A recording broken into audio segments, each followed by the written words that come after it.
فكره الحضور كله ما شاء الله بيتكلم عن مصر، فانا عندي كذا حاجه بقى. فانا الاول عايزه اعرف اقول لكم حاجه برضه في نفس السياق، ولا ممكن نغير شويه؟ ممكن اقول حاجه كده وحاجه كده، حاجه كده وحاجه كده. هبتدي الاول بالرومانس وبعد كده نخش بقى في البوليتكس ونشوف بقى نعمل ايه. هي قصيده انا كنت عملتها اخر قصيده ليا كان اسمها لماذا اعود. ألا تسأليني لماذا أعود؟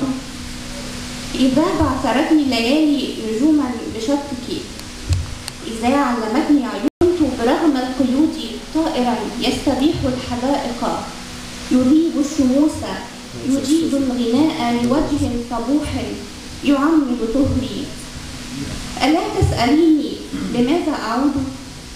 لأني أحبك، لأني انتظرتك، وكيف التجأت إليك، وكيف انكسرت ببابك. لماذا أعود؟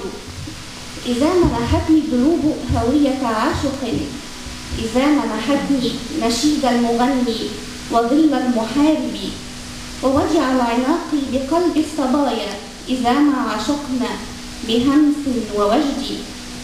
لماذا أعود؟ لأني أحبك، لأني انتظرتك.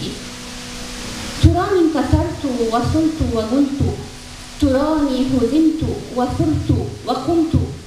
لماذا أعود إذا ما استقمت؟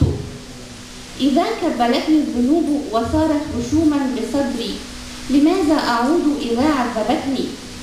لماذا أعود؟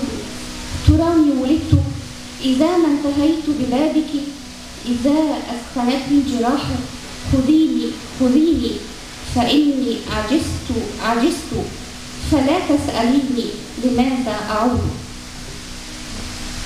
برافو.